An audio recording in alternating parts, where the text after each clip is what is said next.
جب آپ سوار ہونے لگے تو وہ چمکا۔ جبریل نے تھپکی دی اور کہا، دیکھ کیا کرتا ہے، آج تک محمد صلی اللہ علیہ وسلم سے بڑی شخصیت کا کوئی انسان تجھ پر سوار ہوا نہیں ہے۔ پھر آپ صلی اللہ علیہ وسلم اس پر سوار ہوئے اور جبریل علیہ السلام آپ کے ساتھ چلے۔ پہلی منزل مدینہ کی تھی، جہاں اتر کر آپ نے نماز پڑھی۔ جبریل علیہ السلام نے کہا، اس جگہ آپ ہجرت کر کے آئیں گے۔ دوسری منزل طور پر سینا کی تھی، جہاں خدا حضرت موسیٰ علیہ السلام سے ہم کلام ہوا۔ تیسری منزل بیت اللحم کی تھی، جہاں حضرت عیسیٰ علیہ السلام پیدا ہوئے۔ چوتھی منزل پر بیت المقدس تھا، جہاں براق کا سفر ختم ہوا۔ اس سفر کے دوران میں ایک جگہ کسی پکارنے والے نے کہا، ادھر آؤ۔ آپ نے توجہ نہ دی۔ جبرائیل علیہ السلام نے بتایا، یہ یہودیت کی طرف بلا رہا تھا۔ دوسری طرف سے آواز آئی، ادھر آؤ۔ آپ صلی اللہ علیہ وسلم اس کی طرف بھی ملتفت نہ ہوئے۔ جبرائیل علیہ السلام نے کہا، یہ عیسائیت کا داعی تھا۔ پھر ایک عورت نہایت بنی سوری نظر آئی اور اس نے اپنی طرف بلایا۔ آپ نے اس سے بھی نظر پھیر لی۔ جبرائیل علیہ السلام نے کہا، یہ دنیا تھی۔ پھر ایک بوڑھی عورت سامنے آئی۔ جبرائیل علیہ السلام نے کہا، دنیا کی عمر کا اندازہ اس کی عمر سے کر لیجئے۔ پھر ایک اور شخص ملا جس نے آپ کو اپنی طرف متوجہ کرنا چاہا، مگر آپ اسے بھی چھوڑ کر آگے بڑھ گئے۔ جبرائیل علیہ السلام نے کہا، یہ شیطان تھا جو آپ کو راستے سے ہٹانا چاہتا تھا۔ بیت المقدس پہنچ کر آپ صلی اللہ علیہ وسلم براق سے اتر گئے اور اسی مقام پر اسے باندھ دیا۔ ہیکل سلیمانی میں داخل ہوئے تو ان سب پیغمبروں کو موجود جو ابتدائی آفرینش سے اس وقت تک دنیا میں پیدا ہوئے تھے۔ آپ صلی اللہ علیہ وسلم کے پہنچتے ہی نماز کے لیے صفیں باندھ گئی۔ سب منتظر تھے کہ امامت کے لیے کون آگے بڑھتا ہے۔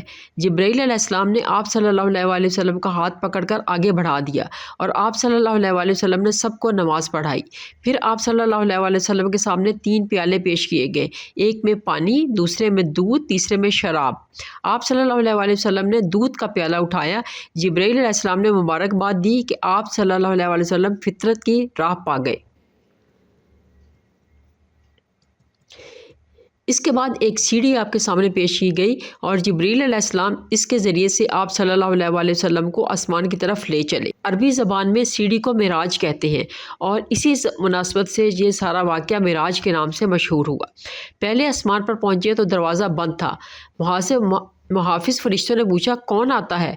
جبرائیل علیہ السلام نے اپنا نام بتایا۔ پوچھا، تمہارے ساتھ کون ہے؟ جبرائیل علیہ السلام نے کہا، محمد صلی اللہ علیہ وسلم۔ پوچھا، کیا انہیں بلایا گیا ہے؟ کہا، ہاں۔ تب دروازہ اور آپ صلی اللہ علیہ وسلم کا پرتپاک خیر مقدم کیا گیا۔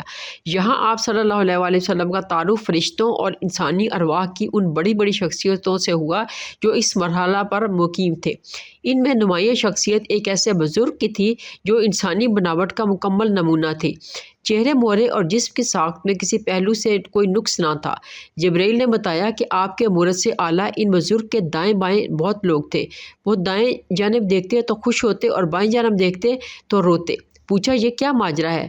بتایا، یہ نسل آدم علیہ السلام ہے۔ آدم اپنی اولاد کے نیک لوگوں کو دیکھ کر خوش ہوتے ہیں اور برے لوگوں کو دیکھ کر روتے ہیں۔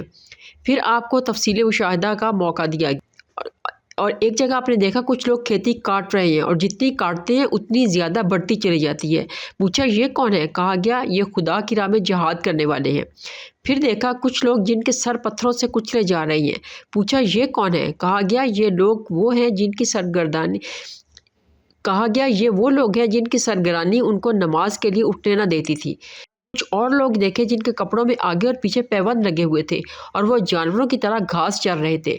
پوچھا، یہ کون ہے؟ کہا گیا، یہ وہ ہیں جو اپنے مال سے زکوٰۃ و خیرات کچھ نہ دیتے تھے۔ پھر ایک شخص کو دیکھا کہ لکڑیوں کا گٹھا جمع کر کے اٹھانے کی کوشش کرتا ہے اور جب وہ انہیں اٹھاتا ہے اس میں کچھ اور لکڑیاں بڑھا لیتا ہے۔ پوچھا، یہ کون احمق ہے؟ کہا گیا، یہ وہ شخص ہے جس پر امانتوں اور ذمہ داریوں کا اتنا بوجھ تھا کہ اٹھا نہ سکتا تھا، مگر یہ ان کو کم کرنے کی بجائے اور زیادہ ذمہ داریوں کا بار اپنے اوپر لادے چلا جاتا تھا۔ پھر دیکھا کہ لوگوں کی زبانیں اور ہونٹ کینچیوں سے کترے جا رہے تھے۔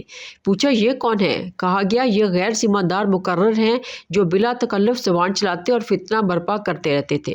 ایک اور جگہ دیکھا کہ ایک پتھر میں ذرا سا شگاف ہوا اور اس میں ایک بڑا موٹا سا بیل نکل آیا۔ پھر وہ بیل اسی شگاف میں جانے کی کوشش کرنے لگا۔ مگر نہ جا سکا۔ پوچھا یہ کیسا معاملہ ہے؟ کہا گیا یہ اس شخص کی مثال ہے جو غیر ذمہ داری کے ساتھ ایک فتنہ انگیز بات کر جاتا ہے، پھر نادم ہو کر اس کی تلافی کرنا چاہتا ہے مگر نہیں کر سکتا۔ ایک اور مقام پر کچھ لوگ تھے جو اپنا گوشت کاٹ کٹ کر کھا رہے تھے۔ پوچھا یہ کون ہے؟ کہا گیا یہ دوسروں پر زبان تان دراز کرنے والے لوگ ہیں۔ انہی کے قریب کچھ اور لوگ تھے جن کے ناخن تانبے کے تھے اور وہ اپنے منہ اور سینے نوچ رہے تھے۔ پوچھا یہ کون ہے؟ کہا گیا یہ وہ لوگ ہیں جو لوگوں کے پیٹھ پیچھے ان کی برائیاں کرتے اور ان کی عزت پر حملے کرتے تھے۔ کچھ اور لوگ دیکھے جن کے ہونٹ اونٹوں کے مشابہ تھے اور وہ آگ کھا رہے تھے۔ پوچھا یہ کون ہے؟ کہا گیا یہ یتیموں کا مال ہضم کرتے تھے۔ پھر دیکھا کچھ اور لوگ ہیں جن کے پیٹ بے انتہا بڑے اور سانپوں سے بھرے ہوئے ہیں، آگے جانے والے ان کو رونتے ہوئے گزر جاتے ہیں مگر وہ اپنی جگہ سے ہل نہیں سکتے۔ پوچھا یہ کون ہے؟ کہا گیا یہ سود خور ہیں۔ پھر کچھ اور لوگ نظر آئے جن کے ایک جانب نفیس گوشت رکھا تھا اور دوسری جانب سڑا ہوا گوشت جس سے سخت بدبو آ رہی تھی۔ وہ اچھا گوشت چھوڑ کر سڑا ہوا گوشت کھا رہے تھے۔ پوچھا یہ کون ہے؟ کہا گیا یہ وہ مرد اور عورتیں ہیں جنہوں نے حلال بیویوں اور شوہروں کے ہوتے ہوئے حرام اور اپنی خواہشوں کو پورا کی۔ اس مرحلہ سے گزر کر آپ دوسرے آسمان پر پہنچے۔ یہاں کے ایک قبر میں دو نوجوان سب سے ممتاز تھے۔ تعارف پر معلوم ہوا یہ یحییٰ علیہ السلام اور عیسیٰ علیہ السلام ہے۔ تیسرے آسمان پر آپ کا تعارف ایک ایسے بزرگ سے کرایا گیا جس کا حسن عام انسانوں کے مقابلے میں ایسا تھا جیسے تاروں کے مقابلے میں چودھری کا چاند۔ معلوم ہوا یہ یوسف علیہ السلام ہے۔ چوتھے آسمان پر حضرت ادریس علیہ السلام اور پانچویں پر حضرت ہارون علیہ السلام، چھٹے پر حضرت موسیٰ علیہ السلام آپ سے ملے۔ ساتویں پر آپ پہنچے تو ایک عظیم الشان محل بیت المعمور کہا جاتا ہے جس کو دیکھا، جہاں بے شمار فرشتے آتے اور جاتے تھے۔ اس کے پاس آپ صلی اللہ علیہ وآلہ وسلم کی ملاقات ایک ایسے بزرگ جو خود آپ صلی اللہ علیہ وآلہ وسلم سے مشابہ تھے۔ تعارف پر معلوم ہوا یہ حضرت ابراہیم علیہ السلام ہے۔ پھر مزید ارتقاء شروع ہوا یہاں تک کہ آپ سدرۃ المنتہا پر پہنچ گئے جو پیشگاہ رب العزت اور عالم خلق کے درمیان حد فاصل کی حیثیت رکھتا ہے۔ نیچے سے جانے والے یہاں رک جاتے ہیں اور اوپر سے احکام اور قوانین براہ راست یہاں آتے ہیں۔ اسی مقام کے قریب آ کر آپ کو جنت کا مشاہدہ کرایا گیا اور آپ صلی اللہ علیہ وآلہ وسلم نے دیکھا کہ اللہ نے اپنے صالح بندوں کے لیے وہ کچھ مہیا کر رکھا ہے جو کسی آنکھ نے دیکھا اور نہ کسی کان نے سنا اور نہ کسی ذہن نے اس کا تصور کیا۔ سدرۃ المنتہا پر جبریل علیہ السلام ٹھہر گئے اور آپ صلی اللہ علیہ وآلہ وسلم تنہا آگے بڑھے۔ ایک بلند ہموار سطح پر پہنچے تو بارگاہ جلال سامنے تھی۔ ہم کلامی کا شرف بخشا گیا۔ جو باتیں ارشاد ہوئی ان میں سے چند: ہر روز 50 نمازیں فرض کی گئی۔ سورہ بقرہ کی آخری 2 آیتیں تعلیم فرمائی گئی۔ شرک کے سوا دوسرے سب گناہوں کی بخشش کا امکان ظاہر کیا گیا۔ ارشاد ہوا کہ جو شخص نیکی کا ارادہ کرتا ہے اس کے حق میں ایک نیکی لکھ لی جاتی ہے اور جب وہ اس پر عمل کرتا ہے تو 10 نیکیاں لکھی جاتی ہیں، مگر جو برائی کا ارادہ کرتا ہے اس کے خلاف کچھ نہیں لکھا جاتا اور جب وہ اس پر عمل کرتا ہے تو ایک ہی برائی لکھی جاتی ہے۔ پیش خداوندی سے واپسی پر نیچے اترے تو حضرت موسیٰ علیہ السلام سے ملاقات ہوئی۔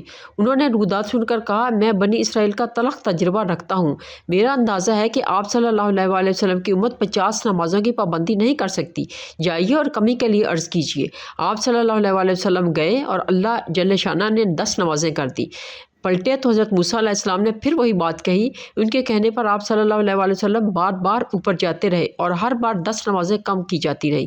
آخر 5 نمازوں کی فرضیت کا حکم ہوا اور فرمایا گیا کہ یہی 50 کے برابر ہیں۔ واپسی کے سفر پر آپ سیڑھی سے اتر کر بیت المقدس جہاں پھر تمام پیغمبر موجود تھے آپ نے ان کو نماز پڑھائی جو غالباً فجر کی نماز تھی، پھر براق پر سوار ہوئے اور مکہ واپس پہنچ گئے۔ صبح سب سے پہلے آپ نے اپنی چچا زاد بہن ام ہانی کو یہ رودات سنائی، پھر باہر نکلنے کا قصد کیا۔ انہوں نے آپ کی چادر پکڑ لی اور کہا خدا کے لیے یہ قصہ لوگوں کو نہ سنائیے گا ورنہ ان کو آپ کا مذاق اڑانے کا ایک اور شوشہ ہاتھ آ جائے گا۔ مگر آپ یہ کہتے ہوئے باہر نکل گئے کہ میں ضرور بیان کروں گا۔ حرم کعبہ میں پہنچے تو ابو جہل سے سامنا ہوا۔ اس نے کہا کوئی تازہ خبر؟ فرمایا ہاں۔ پوچھا کیا؟ فرمایا کہ میں آج کی رات بیت المقدس گیا تھا۔ بیت المقدس راتوں رات ہوا ہے اور صبح یہاں موجود؟ فرمایا ہاں۔ کہا قوم کو جمع کرو، سب کے سامنے یہی بات کہو گے؟ فرمایا بے شک۔ ابو جہل نے آوازیں دے دے کر سب کو جمع کر لیا اور کہا لو اب کہو۔ آپ صلی اللہ علیہ وآلہ وسلم نے سب کے سامنے پورا قصہ بیان کیا۔ لوگوں نے مذاق اڑانا شروع کر دیا اور وہ 2 مہینہ کا سفر ایک رات میں ناممکن محال محال پہلے تو شک تھا، اب یقین ہو گیا کہ تم دیوانے ہو گئے ہو۔ آنن فانن یہ خبریں تمام مکہ میں پھیل گئیں۔ بہت سے مسلمان اس کو سن کر اسلام سے پھر گئے۔ لوگ اس امید پر حضرت ابوبکر رضی اللہ تعالیٰ عنہ کے پاس پہنچے کہ یہ محمد صلی اللہ علیہ وسلم کے دستے راست ہیں، یہ پھر جائیں تو اس تحریک کی جان ہی نکل جائے گی۔ انہوں نے یہ قصہ سن کر کہا، اگر واقعی محمد صلی اللہ علیہ وسلم نے یہ واقعہ بیان کیا ہے تو ضرور سچ ہوگا، اس میں تعجب کی کیا بات ہے؟ میں تو روز سنتا ہوں کہ ان کے پاس آسمان سے پیغام آتے ہیں اور ان کی تصدیق کرتا ہوں۔ پھر حضرت ابوبکر صدیق رضی اللہ تعالیٰ عنہ حرم کعبہ میں آئے اور رسول اللہ صلی اللہ علیہ وسلم موجود تھے اور ہنسی اڑانے والا مجمع بھی۔ پوچھا، کیا واقعی آپ نے ایسا فرمایا ہے؟ جواب دیا، کہا بیت المقدس میرا دیکھا ہوا ہے، آپ وہاں کا نقشہ بیان کریں۔ آپ صلی اللہ علیہ وسلم نے فوراً نقشہ بیان کرنا شروع کر دیا اور ایک ایک چیز اس طرح بیان کی گویا بیت المقدس سامنے موجود ہے، اور دیکھ دیکھ کر اس کی حقیقت حضرت ابوبکر صدیق رضی اللہ تعالیٰ عنہ کی اس تدبیر سے جھٹلانے والوں کو ایک شدید ضرب لگی۔ وہاں بکثرت ایسے آدمی موجود تھے جو تجارت کے سلسلے میں بیت المقدس جاتے رہتے تھے۔ وہ سب دلوں میں قائل ہو گئے کہ نقشہ بالکل صحیح ہے۔ اب لوگ آپ صلی اللہ علیہ وسلم کے بیان کی صحت کا مزید ثبوت مانگنے لگے۔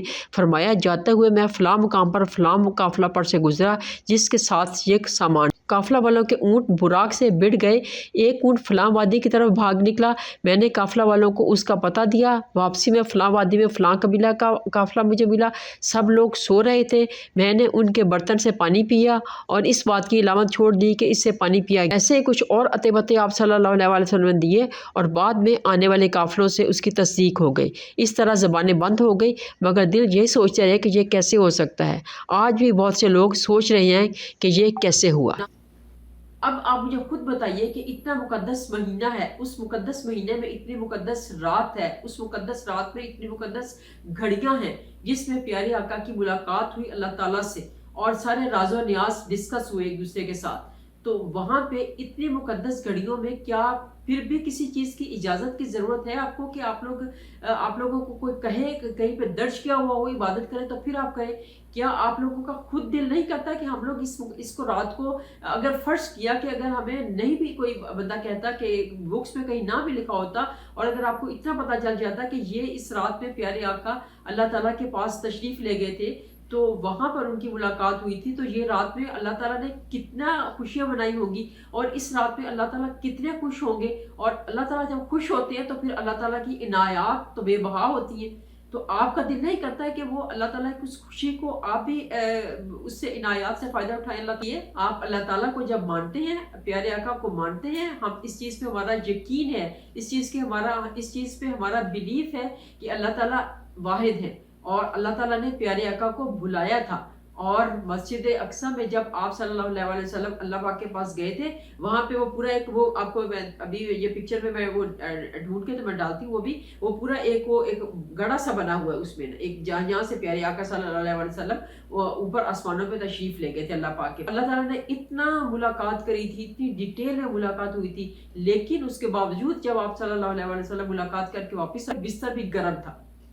جب آپ عرشوں پہ چلے جاتے ہیں تو وہاں پہ ٹائم اور سپیس نو میننگ، وہاں پہ ٹائم اور سپیس کی کوئی ویلیو نہیں رہ جاتی ہے۔ جو میں آپ کو آج کا جو وظیفہ بتانے لگی ہوں، آج کا وظیفہ یہ ہے، اتنی ڈیٹیل میں ناظرین آج میرا دل ہی نہیں کر رہا ہے کہ میرا دل کر رہا ہے کہ میں بولتی جاؤں اس بارے میں، لیکن ٹائم کی لیمیٹیشن کی وجہ سے مجھے اس کو سٹاپ کرنا پڑے گا ادھر ہی، اور صرف اتنا بتا دیتی ہوں کہ یہ بہت مقدس رات ہے، 27ویں رجب بدھ کی رات ہوگی اور جمعرات کا روزہ ہے، شاید پاکستان میں بھی ایسا ہی ہوگا، یہاں تو یہ سلسلہ ہے۔